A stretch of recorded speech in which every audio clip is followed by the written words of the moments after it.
Bienvenidos. Esto es Fuera de la Caja. Yo soy Macario Esquetino y le agradezco mucho que me acompañe en esta revisión de lo ocurrido en la semana que terminó el 11 de enero de este 2026. Eh, Apenas llevamos poco más de una semana de la captura de Nicolás Maduro por parte del gobierno estadounidense, pero parece que ha transcurrido mucho más tiempo. Un montón de cosas están ocurriendo en todas partes, difíciles de entender sin duda. Eh, y entonces, bueno, pues hay que empezar primero por ahí, porque de ahí se derivan fenómenos que conviene revisar para el caso de México.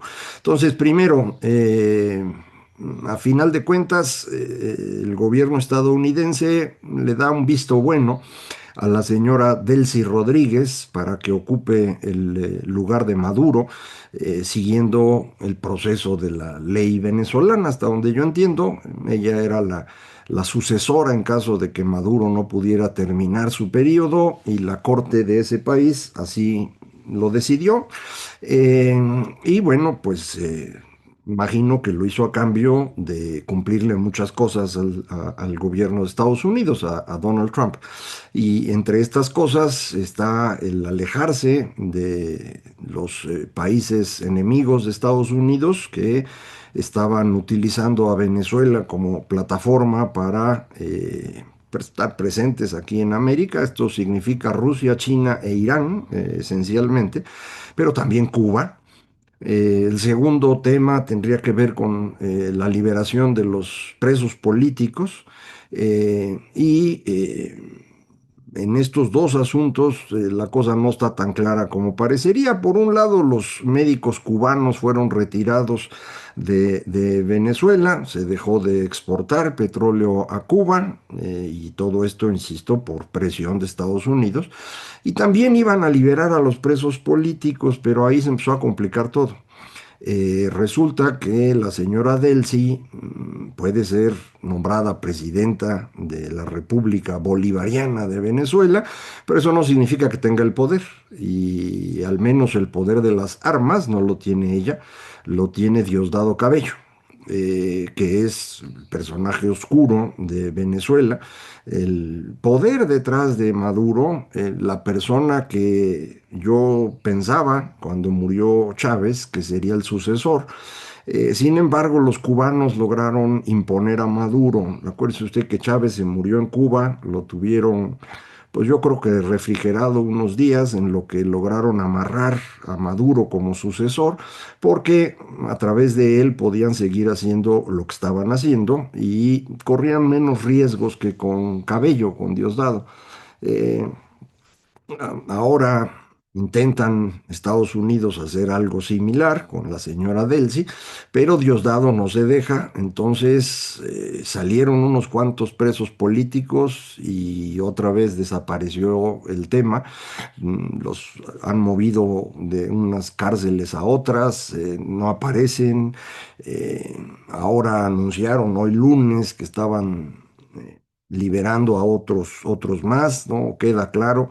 Eh, y Diosdado Cabello apareció por ahí un video en estos días reclamando a gobiernos de otros países que no estaban defendiendo a Maduro, a pesar de que Maduro los había ayudado a llegar al poder, y se refiere explícitamente a la señora Sheinbaum y a Gustavo Petro, el de Colombia. En la semana, Gustavo Petro buscó una llamada con Donald Trump, la consiguió y habló con él largo y tendido.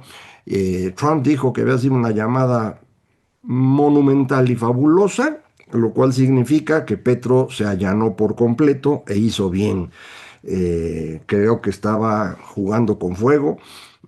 Petro termina su gobierno en este año, habrá elecciones creo que en 4 o 5 meses, de manera pues que queda al descubierto y si siendo presidente de un país pueden llegar las fuerzas especiales de Estados Unidos, pepenarte y llevarte a un juzgado estadounidense, pues dejando de ser presidente el asunto se pone peor todavía, ¿no? Entonces Petro hizo lo que tenía que hacer, ya se cubrió, Eh, Habrá que ir manteniendo esta relación positiva con Estados Unidos el mayor tiempo posible y bueno, pues se acaba el conflicto para él. Aquí en México dicen los que saben de estas cosas, de información, los columnistas pues que se dedican a estos temas, dicen que hubo un problema serio este fin de semana porque nuestro canciller, no sé si usted ha oído hablar de él, señor Juan Ramón de la Fuente, que es un absoluto inútil y que ha tenido mucho éxito en el servicio público, eh, porque así son las cosas. Y estuvo tratando de que Marco Rubio le tomara la llamada desde el viernes en la mañana y se la tomaron ayer domingo, ya anoche, y según la notita que puso el señor Rubio en redes sociales, fue para pedirle al gobierno mexicano que ya cumpla lo que se quedó. Eh, Hoy en la mañana hubo una llamada de la señora Sheinbaum directamente con Trump. Eh, Ella dice que estuvo muy bien, pero Trump no dijo nada, cuando menos hasta el momento que yo estoy grabando para usted. A lo mejor al rato dice algo. Eh, pero si hubiera sido una llamada tan buena para Trump como fue la del señor Petro, ya lo hubiera dicho. Con Petro fue casi de inmediato que puso su tweet el señor Trump diciendo que había sido muy buena conversación. Aquí no se ha visto nada y ya va un rato. Entonces, a lo mejor no fue tan buena, cuando menos en la perspectiva del señor Trump. Lo que estamos viendo más allá de lo que ocurre en Venezuela, la respuesta de Colombia, el intento de la presidenta de Honduras de echar abajo la elección que parece que ya fracasó, eh, los nicaragüenses que ya empezaron a soltar presos políticos antes de que se los pidieran, o a lo mejor sí se los pidieron, pero de una vez también no quieren mayor riesgo. Cambió mucho el panorama en estos pocos días, resultado de este ataque que todo el mundo insiste, pues va en contra del derecho internacional y pues muchos decimos, pues eso del derecho internacional está complicado porque es una ilusión y no creo que haya mejor ejemplo de esa ilusión que lo que está pasando en Irán. En Irán van ya 2 semanas de manifestaciones de la población que ya está harta del régimen de los ayatolas. Hay varias razones para estar hartos. Hace 3 años, alrededor del asesinato de una joven por el delito de mostrar su cabello, hubo una gran manifestación de mujeres que intentaron, pues, también derrocar al régimen sin ningún éxito.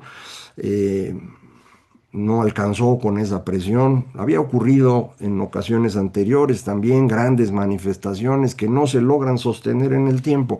Las de ahora parecen distintas en su magnitud, en el tiempo que han durado y sobre todo en la transversalidad del movimiento. Es decir, no son solo las mujeres, no son solo las personas que se quejan del desastre económico en el que están hoy, son también los comerciantes que fueron el sostén político de los ayatolas por mucho tiempo, y son también las regiones kurdas y de Balochistán, que pues han estado tratando de separarse de Irán desde hace tiempo. Recuerde usted, los kurdos ocupan la región noroeste de Irán, todo el norte de Irak y la parte sureste de Turquía. En los tres países han estado intentando pues separarse y crear una región kurda, una nación kurda. Eh, Esto les ha traído la represión en Turquía y en Irán. Y antes, cuando estaba Saddam Hussein, también en Irak. Han aguantado, ya están y están otra vez presionando. Entonces, esta combinación de tantos grupos ha permitido que estas manifestaciones continúen y esto ha llevado al régimen iraní a una represión sanguinaria, sin ningún límite. Irán es una construcción política muy curiosa, en donde hay una especie de gobierno parlamentario democrático, hay elecciones, eh, se eligen a los parlamentarios, al presidente del país, pero estos changos no tienen poder. Ellos son, se supone, los jefes del ejército iraní, pero el ejército iraní no es el que tiene la mayor cantidad de armas. Tiene Irán una estructura paralela que está configurada por los ayatolas en un consejo de guardias de la religión. El presidente o el líder de ese grupo es el verdadero personaje con poder en Irán. Hoy es el señor Ali Khamenei. Eso fue lo que fue Khomeini antes, ahora es Khamenei, es una persona de casi 90 años, pero es el que tiene el poder. Y ellos tienen a su grupo armado, los guardias de la revolución.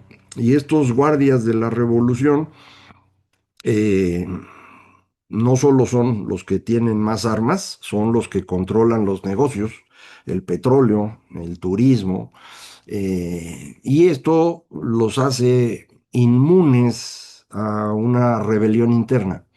Es decir, no es nada sencillo que estas personas que están en este grupo de guardias se quiera separar del régimen iraní, pues porque de ahí está todo para ellos, está su dinero, está su vida, está todo. Entonces, la traición es poco probable en ese grupo. Del otro lado, en la parte semidemocrática, pues ese gobierno sí quiere deshacerse de los ayatolas, pero no tiene cómo hacerlo. Bueno, este tipo de régimen en el que se construye una fuerza militar que está dedicada a extraerle recursos a la población es lo mismo que tenemos en Cuba y en Venezuela. Estas estructuras se crean para controlar a la población. No es un ejército pensado para defender al país, es un ejército pensado para controlar a la población y poderle extraer todo lo posible. Y esa es la razón por la cual estos países se van haciendo pobres muy rápido. Cuba jamás hubiera sobrevivido si no hubiera sido por el apoyo de la Unión Soviética.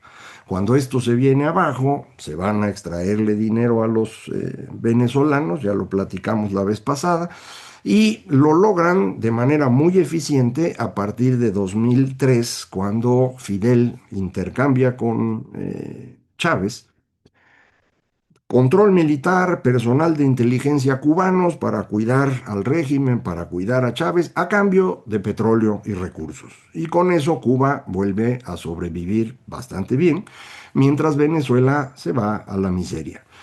Porque no solo es el dinero que se va a Cuba, es el dinero que se roba el señor Chávez. La hija de Chávez es, según las publicaciones, una de las mujeres más ricas del mundo, así como Fidel Castro fue uno de los hombres más ricos del mundo hasta que se murió. Y ahora, pues me imagino sus herederos tendrán todo, su isla privada, sus propiedades, sus 1.000 millones de dólares. Y también Maduro, porque ahora nos enteramos que llevó, no me queda claro si 113 o 127 toneladas de oro de Venezuela a Suiza a sus cuentas personales. Han puesto mucho en redes que esto es casi lo mismo que se llevó España durante todo el periodo virreinal. No tengo idea de si es cierto o no, eso han puesto. Suena lógico, efectivamente aquí en México, por ejemplo, se ha producido más plata y más oro durante los últimos 30 años que lo que se produjo en todo el tiempo anterior. Entonces, podría ser esto. Acá, bueno, lo hacen empresas y está más o menos documentado, pero allá, pues se lo robó todito el señor Maduro. Estos regímenes construidos de esta forma, pues son profundamente dañinos para la población. Es el caso de Cuba, es el caso de Venezuela, es el caso de Irán. Y no hay manera de quitarlos. La población pues no se puede defender porque no tiene armas, no se puede salir fácilmente en el caso de Cuba porque pues hay muchos tiburones y aún así hacen un sacrificio inmenso y algunos logran salir. Muchos se fugan cuando llegan a otros países, eventos deportivos o eventos académicos. De Venezuela sí se ha ido uno de cada cuatro venezolanos, porque está más fácil salir. Aún así sigue siendo un problema bien serio. En Irán tampoco es tan sencillo como uno pudiera imaginarse. Estos personajes que cuidan que se mantenga el régimen, pues son verdaderamente represivos.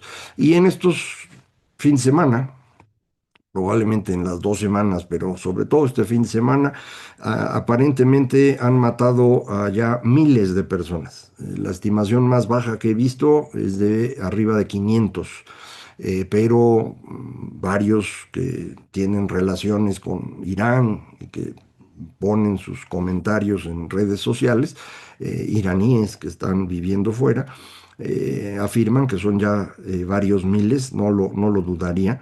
Y viene aquí pues la pregunta, ¿qué hacemos con el derecho internacional, no? Es decir, cuando uno ve con claridad que un gobierno está usando a su gente para controlarla y extraerle riquezas, pues deberíamos tener forma de actuar, ¿no? Pero no se actuó contra Cuba por 67 años, ¿eh? No se ha actuado contra Irán y ya van 47, no se actuó en Venezuela y van 27. Entonces, sí necesitamos ser un poco más claros aquí, ¿no? Naciones Unidas se ha convertido en un problema, porque lo que tenemos allá adentro, pues es a todos, ¿no? Y estos todos significan democracias y regímenes autoritarios. Y los regímenes autoritarios se cuidan entre ellos. Y son mayoría, no son menos, son más. Eh, Tiene usted China, el país ya no más poblado del mundo, pero el país que ahorita es más importante del lado totalitario. Está Rusia también, y ellos dos tienen veto en el Consejo de Seguridad de las Naciones Unidas, así que no se puede hacer nada contra ellos. Y si ellos deciden que hay que cuidar a Irán, como lo hicieron durante todo este tiempo, pues tampoco se puede hacer nada contra Irán. Y luego nos encontramos con personajes de Irán o de algún otro país de por allá que encabeza la Comisión de Derechos Humanos de Naciones Unidas, diciendo, pero ¿cómo puede ser eso, no?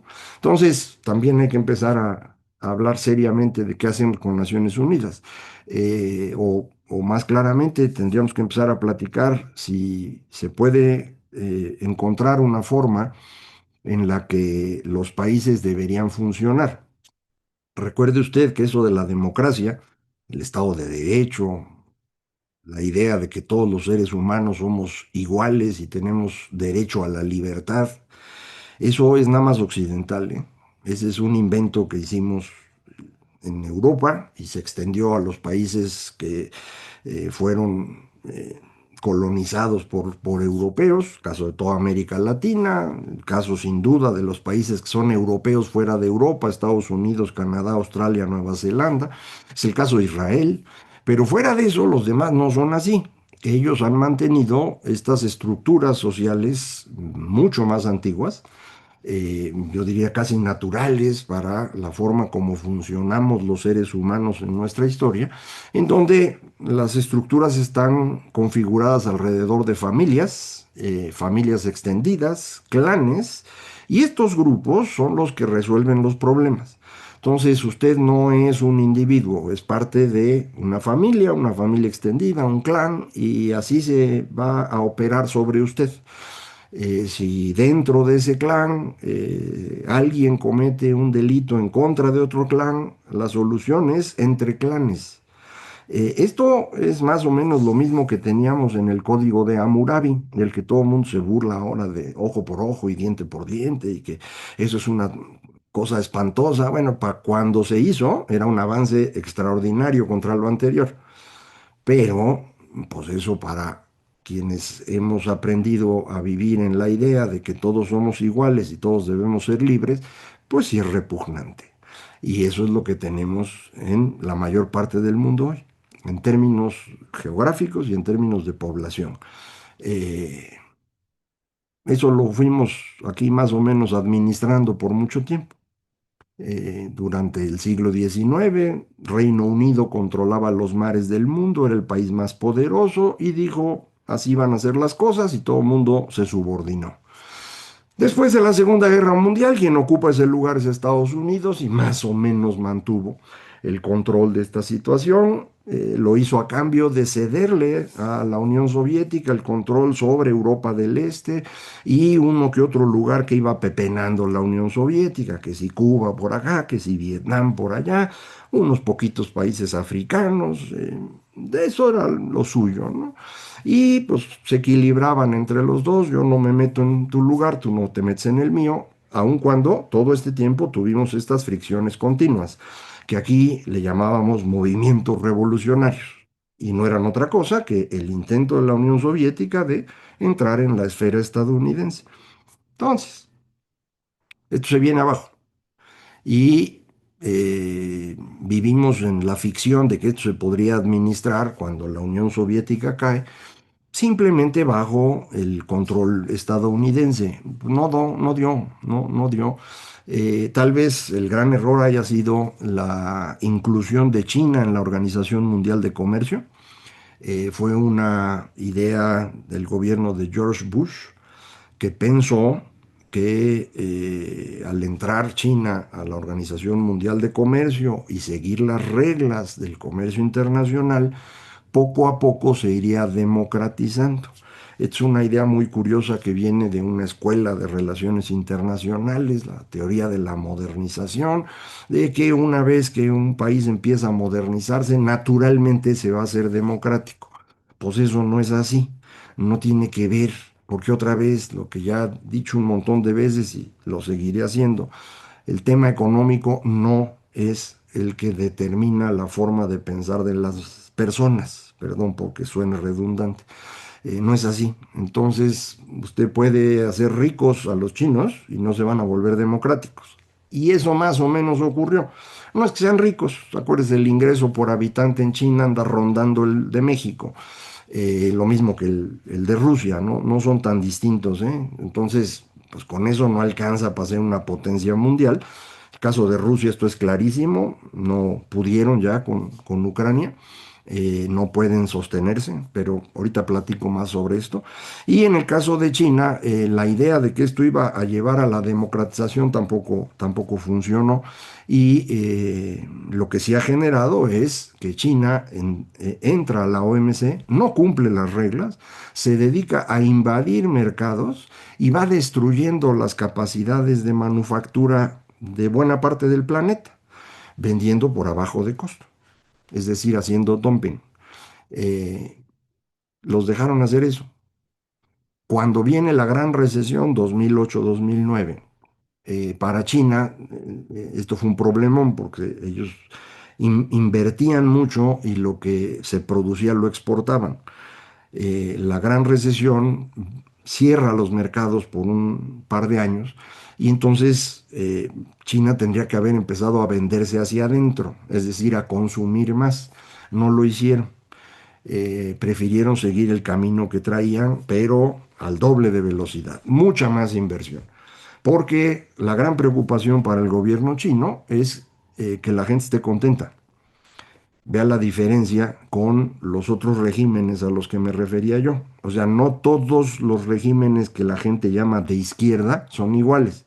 En el caso de China, el gobierno chino controla a su población, pero la controla generándole posibilidades de ingreso. No es nada más controlar, como en el caso de Cuba, con un vecino en cada casa que está de espía del gobierno y luego militares o fuerzas de represión que van y golpean a la gente en la calle. No, en el caso de China, sí golpean gente, sí hay gente que está espiando, hay todas las cámaras que usted se puede imaginar, pero hay que darle a la gente suficiente ingreso porque si no, el Partido Comunista Chino no sobrevive. Y esa es la razón por la cual desde 2022, estrictamente hablando desde octubre de 2021, cuando se viene abajo la gran burbuja inmobiliaria que se creó por duplicar la inversión después de la gran recesión, China tiene ahora sí que exportar todo, todo, y al precio que sea. Y por eso nos llegaron tantos autos chinos en los últimos 4 años. Pero una cosa impresionante, este proceso es el que convence a todo mundo de que las cosas no están funcionando. La gran recesión deja ver que las finanzas globales no eran tan eficientes como parecían. La pandemia que nos encierra y nos obliga a pensar cada uno por nuestro lado y empezar a ver que no estábamos tan contentos como creíamos. Y esto pasa en todo el mundo, incluyendo al interior de China. Y luego esta quiebra del sector inmobiliario en ese país. Entonces esto desajusta todo. Y ese desajuste que vivimos en particular desde la Gran Recesión es lo que facilita el ascenso de líderes populistas como el señor Trump en países desarrollados. Entonces, no es que Trump esté causando todo lo que estamos viendo hoy. Trump es a la vez un resultado y una causa del desorden. Surge de esta dificultad que empezamos a tener todos a partir de 2009 y la acelera. Y en el momento en el que estamos hoy, esto está poniendo pues todo el mundo en una situación bien complicada. Cae el señor Maduro. ¿Quién controla Venezuela? Solo Dios, man. De él sí dice que tiene el apoyo de Estados Unidos, pero Diosdado es el que tiene las armas y están midiendo a ver quién se queda con todo. El señor Trump está interesadísimo por el momento en que Cuba se quede sin petróleo, para lo cual seguramente estará hablando con la señora Sheinbaum de eso, o habrá hablado hoy en la mañana de eso, porque pues, su objetivo es que caiga el régimen cubano. ¿Quién reemplaza? Trump dice los que están en Miami. Pues sí, nada más primero necesitas ocupar la isla, ¿no? En Venezuela no quisieron hacer eso porque ¿cómo ocupas un país de ese tamaño? O sea, tampoco es que con un equipo de 200 cuerpos de seguridad así extraordinarios con los que se llevaron a Maduro, puedes ocupar el país, eso no pasa. Y en Cuba también, ¿cómo vas a hacerle? Y esto mismo hay que pensarlo en el caso de Irán. ¿Qué ocurre si los ayatolas caen? Ya pasó en Siria, se vino abajo Siria. ¿Qué ocurrió? Pues es un desastre y no hay manera de controlar. Tenemos también ahí población kurda que está enfrentándose al gobierno del señor que llegó al poder, que antes era un terrorista y que ahora ya todo el mundo lo celebra como presidente. Entonces, ojo, no hay este sistema de reglas internacional que pudiera resolver los problemas. Y no estamos seguros de que pueda existir porque, acuérdese, esta idea de libertad, democracia, Estado de Derecho, pues no la comparten todos los seres humanos. Hay una gran cantidad de personas que han crecido en otra lógica y les gustan las cosas que ven aquí, ¿no? Pues quieren tener Zoom y quieren tener celular y todo, pero no necesariamente les gusta esa estructura política, no les llama la atención la democracia, prefieren algo un poco menos riesgoso, una cosa un poquito más segura, como lo es un monarca o un emperador como Xi, o un zar como Putin, ¿me explico? Entonces es un fenómeno que estamos viendo en todo el mundo. Sobre México esto está ejerciendo una presión extraordinaria, creo yo, eh, y en un momento en el que nuestra economía no responde. Salieron datos de empleo en la semana, el Seguro Social, quitando el asunto este de las plataformas Uber, Didi, Rappi, etcétera, que han estado tratando de incorporar al seguro, quitando eso, porque esos eran empleos que ya existían, pero no eran formales. La creación de empleo durante 2025 es la más baja. Solamente en momentos de recesión, 2001, 2003, 2008, 2009 y la pandemia de 2020, solo en esos momentos tuvimos una situación peor que la del año pasado. No creo yo que tengamos para este año una circunstancia muy distinta. Es algo que no voy a profundizar ahorita, porque ya también ya otra vez estoy hablando demasiado tiempo. Se la dejo pendiente para ver un momento en el que tengamos más posibilidades. Sin embargo, bueno, una economía débil. Una estructura militar dedicada a trenes, hoteles, aeropuertos, en lugar de los tender lo suyo, que se parece mucho a estas estructuras de los regímenes de los que hablaba yo, ¿no? Entonces, pues está complicadón, pero pues vamos a seguirle cada semana platicando de esto, ya sabe usted. Muchísimas gracias. Esto fue Fuera de la Caja.